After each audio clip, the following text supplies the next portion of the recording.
We are the Cove DFZ, which is a division of Walden Support Services in St. Mary's County. I want to take just a moment and ask you if you'll kick back for a second while we explain something to you that's really neat about this program here in St. Mary's County. If you haven't heard about the Cove is called the Cove DFZ, Drug Free Zone, and it's a great place for youth ages 12 to 17 that might have concerns about drugs or alcohol, whether it's within themselves or within family or school or community. So it's a place to go and a place to hang out.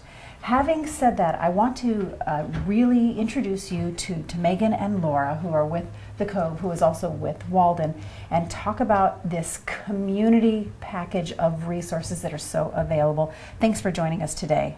Thank you. Now, I really want to do justice to this because the more I've gotten to know the two of you and the more we've talked about what happens at the Cove and what happens with Walden and what is under that umbrella, the more I want to shout from the rooftops to the community and say, we have some phenomenal resources to really just shore up our community, our youth, and really just give them incredible resources to go forward in life. So having said that, Laura, let me talk to you a little bit about this umbrella of training opportunities that you offer to the community leaders for resources, wellness, and awareness. So let's talk a little bit about that.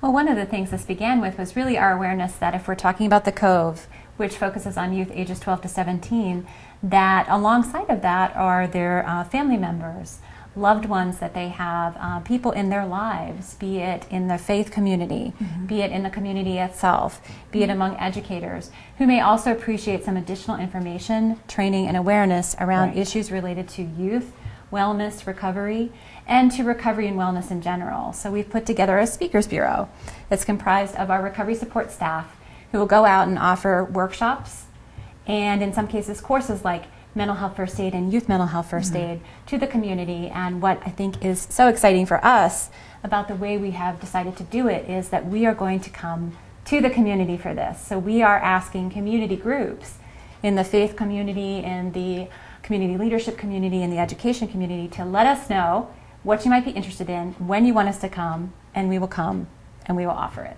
And you have this long list of different topics that you can come and educate leaders so that it trickles down and they can help the people that are in their groups and what have you. What are some of the topics, because Megan, you're one of the trainers, what are some of the topics that you can help with? Just a few on our list right now. We do self-harm awareness, self-harm in teens, eating disorder awareness in teens, the drug lifestyle of teens, so like what drugs are out there, what are teens being exposed to, what to listen for, what some of the street names and nicknames of it are. That plays into the teen speak. What are your teens saying and what are they texting? What does that mean? We also do youth mental health first aid, which is actually a training course. It's an 8-hour training course that you get a certification that's good for 3 years at the end of. We also do a introduction, like presentation to that too, if you will, so you can kind of get a little more information to see if that's something you'd be interested in committing that amount of time to. That's amazing. I hope we were able to really clearly communicate and articulate what that means. What that means is if you are a youth group leader or a youth pastor, or if you're a community leader in some other form or fashion that has a lot of youth, and you know that something is missing from the services that you offer, this is where you go, because Megan will come out and their courses, they're not just an hour and a few forms, here you go, look for these signs. They're kind of in depth, so they're really learn how to hear how young people speak, what they're saying when they're saying things, and what to look for and how you can help and what the resources are, right?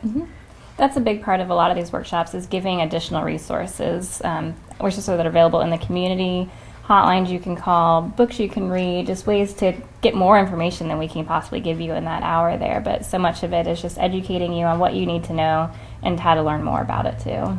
And it also extends beyond focusing on issues with youth to the wider community as well. So we do have workshop awareness presentations available just about what, if you want to be supportive of a person who is struggling with addictive behaviors, those wellness issues, how do you, as a loved one, a family member, a community leader, an ally, how do you approach that? And so one of our trainers, Megan, or another one of our trainers, will come out and offer any one of these trainings. And we're excited about it. We think that it's a great chance to learn from the community as well, as far as what questions the community has and how we can be more and more a part of being of help. You know what, if you have one of the bucket lists And one of the items on your bucket list is to make your world a better place. Really, give them a call. They can help you out. Thanks so much for joining us. And just my hat's off. What an incredible program. The more I get to know you, the more I get to know Walden, the more I get to know the Cove, the more I think St. Mary's has it going on. All right, Megan, Laura, thanks so much for joining us. Thank you. Thank All you. right. Make sure you give them a call, drop them an email. They're a great resource for you. If you have a broad field that you need covered, this is where you go for specific resources.